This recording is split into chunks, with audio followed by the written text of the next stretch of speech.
English Daily, the podcast. Your English journey starts now. Hey, English learners. Welcome back to your podcast, the English Daily Podcast. Yes, we're so happy to have you here today. Today's episode is all about something really exciting. We're going to talk about the Pronunciation Rewire Method and how you can master a British accent in 2026. That's right, and we're going to make it super practical for you, especially if you've been struggling with that British accent training thing. So, whether you're just starting out or you've been working on your accent for a while, you'll find something useful here. We're going to break down this 3-step method that everyone's talking about. Let's dive right in. Jack, I've been hearing so much about this pronunciation rewire method lately. Can you tell us what it actually is? Great question, Anna. So, the Pronunciation Rewire Method is essentially a 3-step approach to transforming how you sound when you speak English.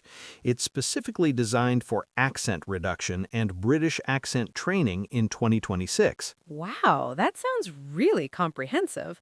What's the first step? Well, the first step is what we call sound awareness.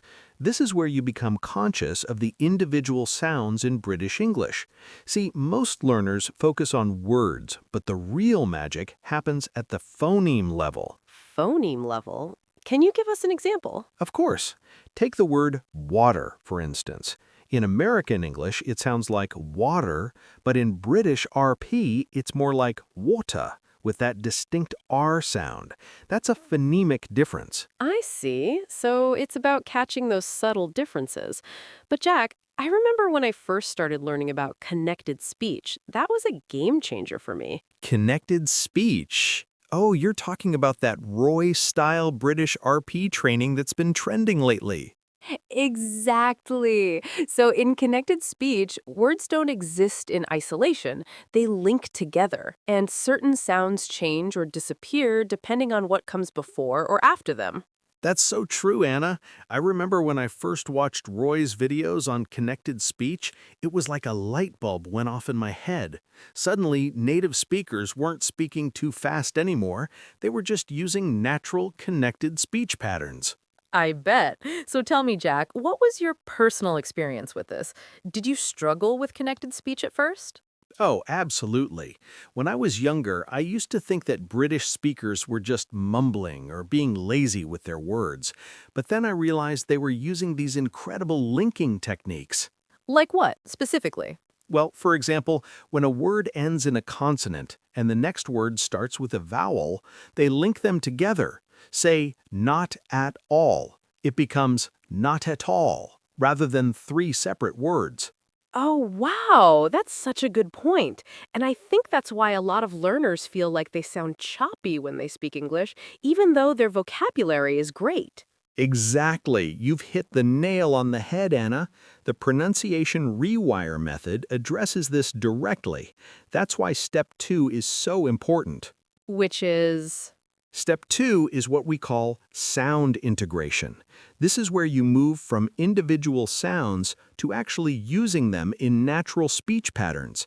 It's one thing to know the difference, but it's another thing to make it automatic. That makes so much sense. I remember when I was practicing my British accent, I could say individual words perfectly. But when I tried to speak in sentences, I sounded so unnatural. Oh, I can totally relate to that. I went through the same thing. It's like your mouth has to learn new muscle memories, and that's where the real work begins. But it gets better, right? Because there's step 3? Yes, step 3 is what we call melody and rhythm. This is where the magic truly happens. You move beyond individual sounds and start focusing on the overall musicality of British English. Melody and rhythm. Can you explain what that means? Sure. Think about how musical British RP can be. There's a rise and fall in our voices, certain syllables are stressed, and there's this overall flow that makes native speakers sound so natural. I never thought about it that way. It's like the difference between reading music notes and actually hearing a beautiful melody. That's a perfect analogy. And this is where the Roy-style British RP training really shines. It emphasizes connected speech and helps learners achieve that natural flow.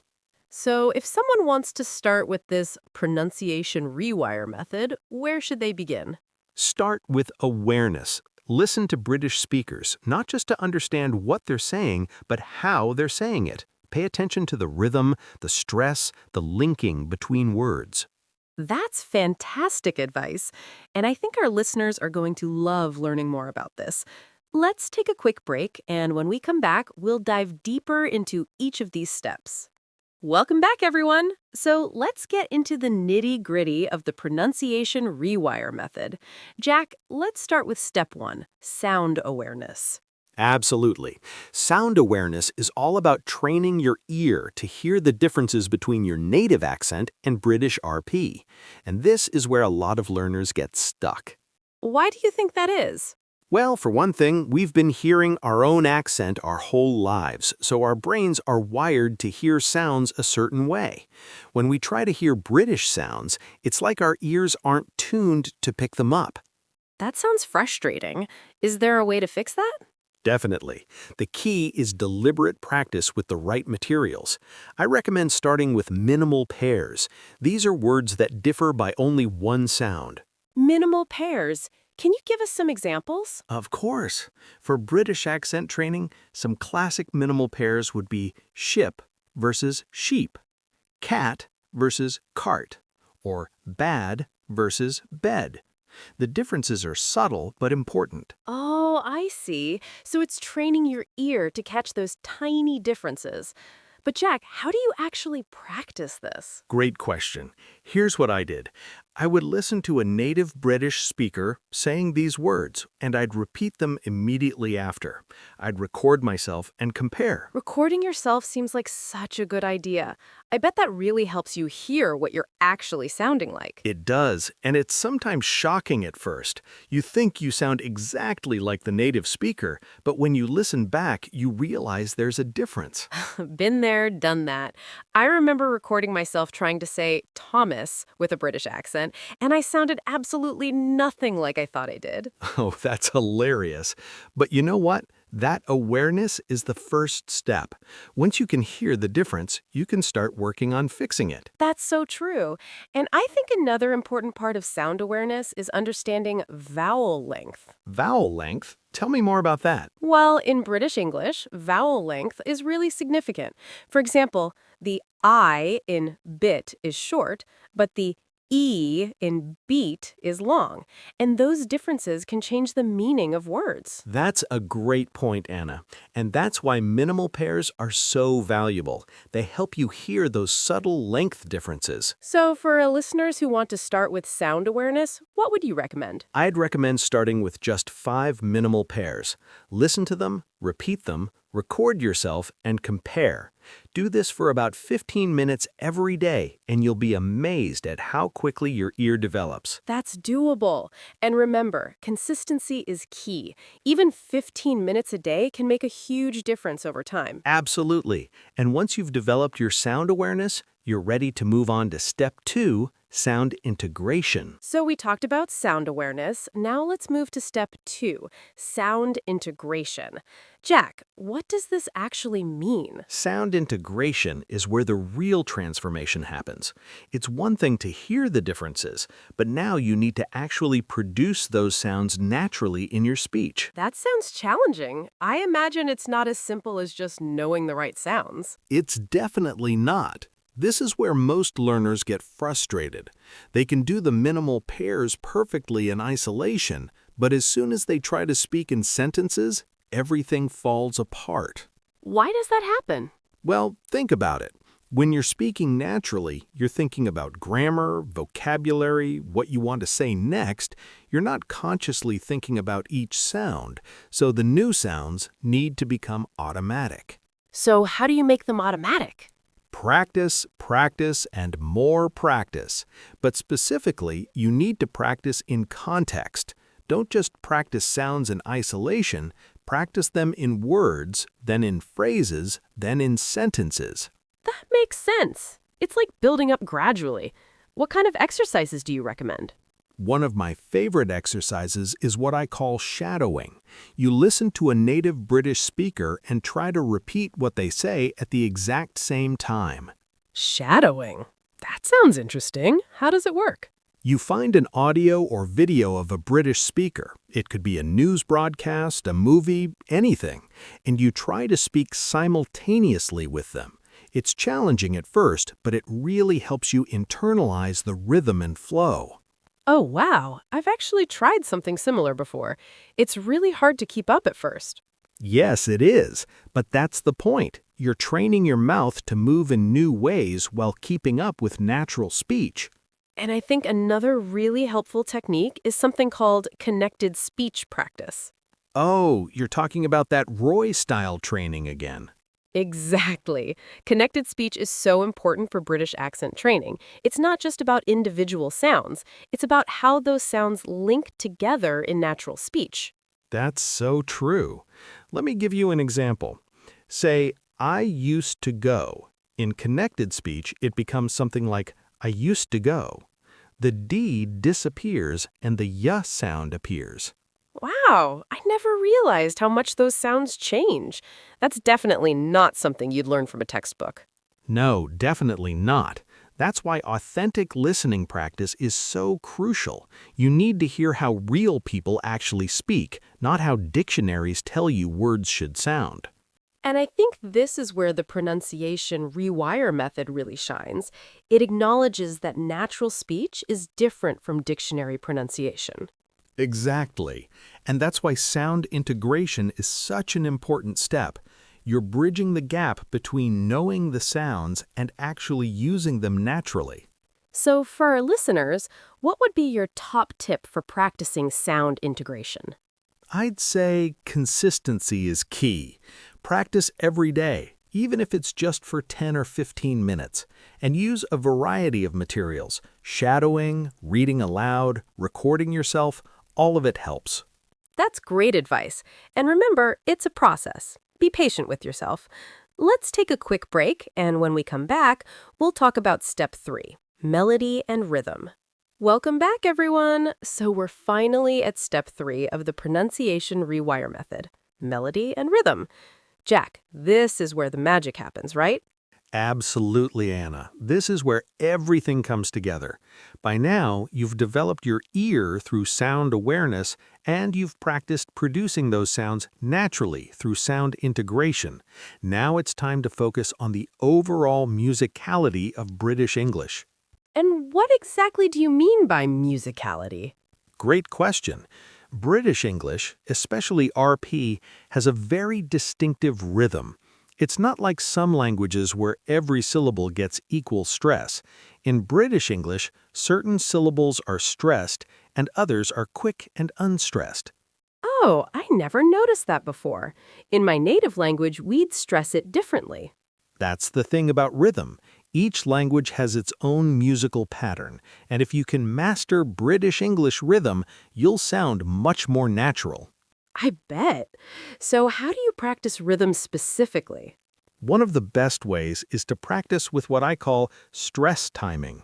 British English is a stress-timed language, which means the stressed syllables come at roughly regular intervals. Stress-timed. Can you explain that a bit more? Sure.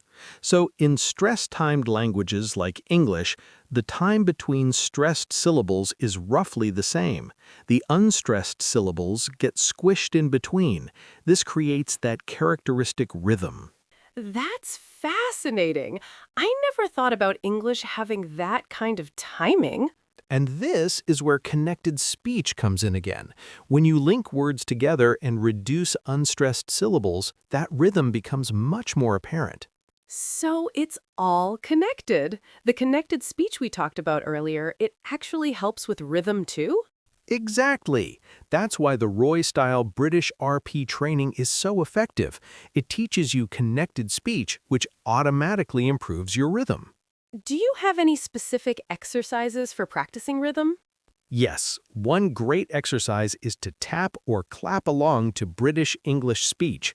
Try to tap on the stressed syllables. You'll start to feel the rhythm. Oh, that's a fun idea. I've actually done something similar before. It's a great way to internalize the rhythm. I know, it seems silly at first, but it really works. Another thing you can do is read aloud with exaggerated stress. Really emphasize those stressed syllables. And I think it's important to remember that this takes time. You're not going to master British rhythm overnight. That's so true, Anna. And that's okay. The important thing is to keep practicing and to be aware of the rhythm. Even if you don't get it perfect immediately, any improvement will make you sound more natural. You know, I think one of the most important things about the pronunciation rewire method is that it acknowledges this isn't just about individual sounds, it's about the whole package. That's a great point, and I think that's why this method works so well. It gives learners a roadmap for improving all aspects of their pronunciation. Absolutely. So let's move on and talk about some practical tips for implementing this method in your daily life. So, Jack, now that we understand the 3 steps of the pronunciation rewire method, how can our listeners actually implement this in their daily lives? That's a great question, Anna. The method is fantastic, but you need to have a solid practice routine. Let me share some tips that have worked for me and my students. Oh, you have students? That's amazing. What kind of tips do you give them? First of all, I always recommend setting specific goals. Don't just say, I want to improve my British accent. Say, I want to master the R sound, or I want to improve my connected speech. That's such good advice. Specific goals are so much more motivating. Definitely. And second, create a routine. Try to practice at the same time every day, even if it's just for 15 minutes. Consistency is way more important than length. What should they practice specifically? Here's what I suggest. Divide your practice time into 3 parts. Spend about a third on sound awareness, listening and identifying sounds. Another third on sound integration, shadowing and practicing in sentences. And the final third on melody and rhythm, working on stress and intonation. That's such a balanced approach. I love that you're covering all 3 aspects. And one more tip, find materials you enjoy. If you hate what you're listening to, you won't stick with it. Watch British TV shows, listen to British podcasts, follow British YouTubers. Oh, I definitely agree with that. Learning should be enjoyable, and there are so many great British shows these days. Absolutely. Some of my favorite British content creators are on YouTube, and the great thing is that you can pause, rewind, and repeat as much as you want. But Jack, what about people who don't have access to native British speakers? What if they live in a country where they can't easily find British English resources? That's a great question, Anna. The good news is that with the internet, British English resources are everywhere. YouTube, Netflix, podcasts, there's so much available. And what about hiring a tutor? Is that necessary? It's not necessary, but it can be really helpful. A good tutor can give you personalized feedback and correct mistakes you might not even know you're making. But if that's not accessible to you, self-study can absolutely work too. That's reassuring. I think a lot of people feel like they need expensive resources or tutors, but that's not always true. Exactly. The most important thing is that you're consistent and deliberate with your practice. Even 30 minutes of focused practice a day can lead to significant improvement over time. And I think it's also important to be patient with yourself. Learning a new accent is a skill, and it takes time. That's so true, Anna. And remember, it's a journey, not a destination. You're always going to be improving and refining your pronunciation. That's a great mindset to have. Now, let's take a quick break, and when we come back, we'll talk about common mistakes to avoid. Welcome back, everyone. Now let's talk about some common mistakes that learners make when working on their British accent and how to avoid them. Jack, what mistakes do you see most often? Oh, there are so many. But I think one of the biggest mistakes is focusing too much on individual sounds and not enough on connected speech. That's interesting. Why is that a problem? Well, if you only practice individual words, you'll sound very stiff and unnatural when you try to speak in sentences. Native speakers use connected speech constantly, so if you don't practice it, you'll always sound a bit off. I can see how that would be frustrating. What else? Another mistake is comparing yourself too much to native speakers. It's great to have a target, but if you beat yourself up every time you don't sound exactly like a native speaker, you'll get discouraged. So, how should they think about progress? Focus on improvement, not perfection. Any step forward is progress. And remember, even native speakers don't all sound the same. That's such a good point. There's no single perfect British accent.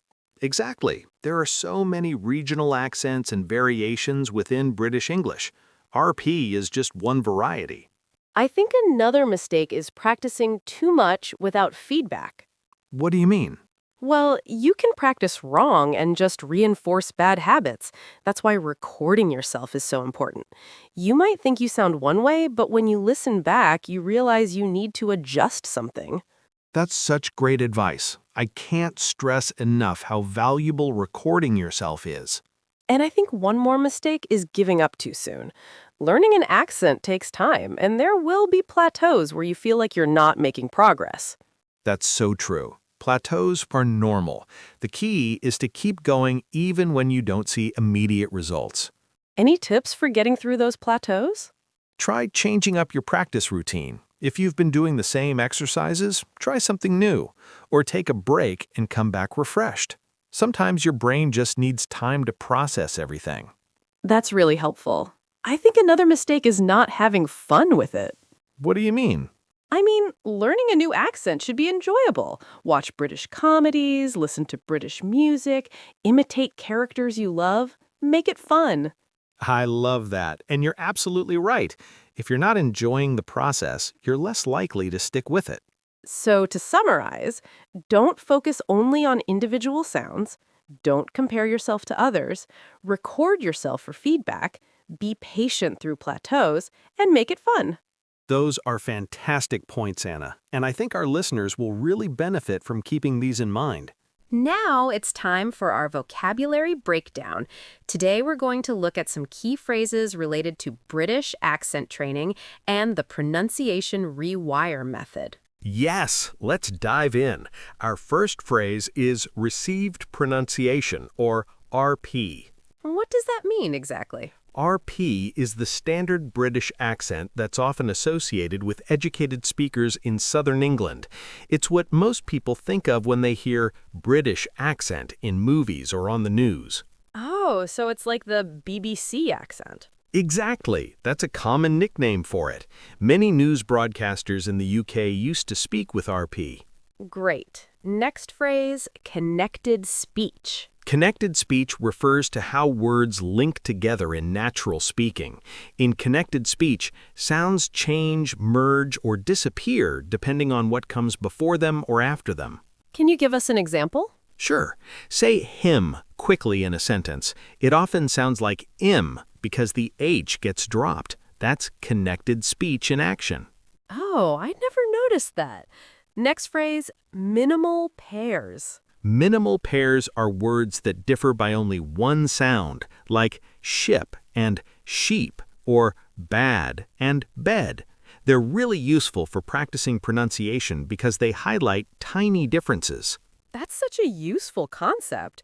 Next, shadowing. Shadowing is a technique where you listen to a native speaker and try to speak at the same time as them. It helps you internalize the rhythm and flow of the language. It sounds challenging, but really effective. Next, stress timing. Stress timing is the pattern in English where stressed syllables occur at roughly regular intervals. It's what gives English its characteristic rhythm. Oh, so that's why English sounds so musical. Next phrase, accent reduction. Accent reduction is the process of reducing the prominence of your native accent while speaking a second language. It's not about eliminating your accent entirely, but making yourself easier to understand. That's an important distinction. Next, phoneme. Phoneme is the smallest unit of sound in a language that distinguishes one word from another.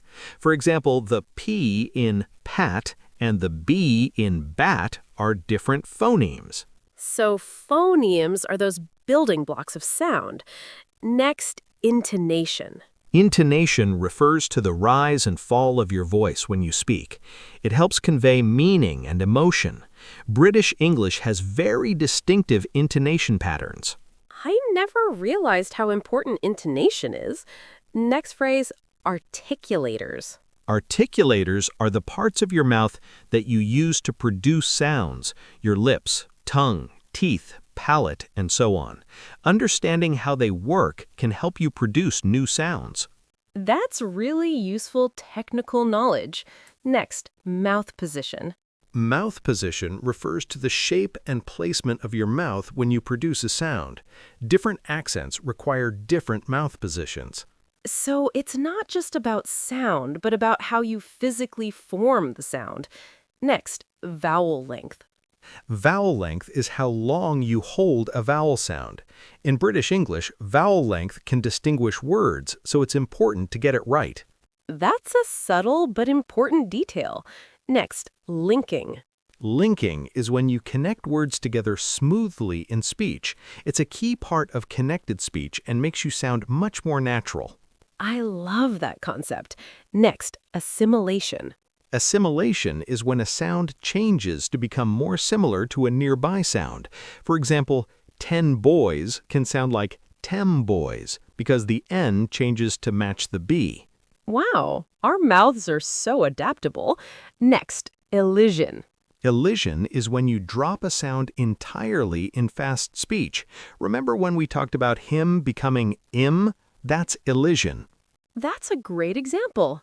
Next, rhythm. Rhythm is the pattern of stressed and unstressed syllables in speech. British English has a very distinctive rhythm that comes from its stress-timed nature. Rhythm is so important for sounding natural. Next, word stress. Word stress is which syllables get emphasized in a multisyllable word. In English, placing stress on the wrong syllable can make you harder to understand. That's a crucial point. And finally, intonation contour. An intonation contour is the overall shape of your voice pitch throughout a sentence or phrase. It shows whether your voice rises, falls, or stays flat. That's a great way to think about it. And that concludes our vocabulary breakdown for today. Now it's time for our reflection questions. These are questions for you to think about or discuss after the episode. Jack, do you want to start? Absolutely. Question number 1. What aspect of your current pronunciation would you most like to improve? Is it individual sounds, connected speech, or rhythm? Question 2. Have you tried practicing minimal pairs before? If not, which minimal pairs do you think would be most helpful for your accent goals? How much time can you dedicate to pronunciation practice each day?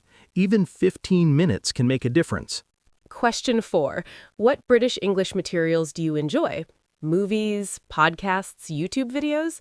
Finding materials you love makes practice more enjoyable. Have you ever recorded yourself speaking English? What did you discover when you listened back? Question 6. How do you feel about connected speech now compared to before this episode? Do you understand it better?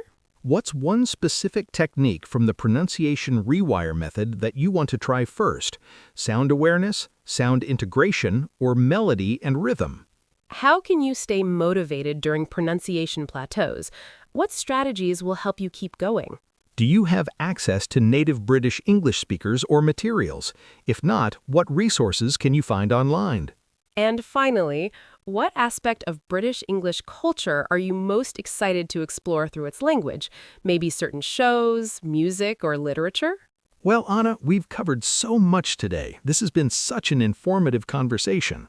It really has. I feel like our listeners now have a clear roadmap for mastering a British accent using the Pronunciation Rewire Method.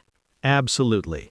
Remember, it's a 3-step process: sound awareness, sound integration, and melody and rhythm. And don't forget about connected speech.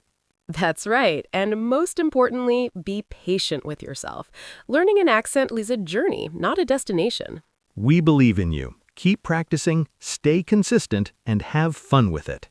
If you enjoyed this episode, please share it with a friend who might benefit from it. And don't forget to subscribe to the English Daily Podcast. Yes, and we'll see you next time. Keep learning, keep practicing, and keep speaking. Thanks for joining us, everyone. Take care and happy learning. Bye for now. Your learning journey doesn't stop here. Keep improving your English. Click the next video or explore more episodes we've picked just for you. See you in the next lesson.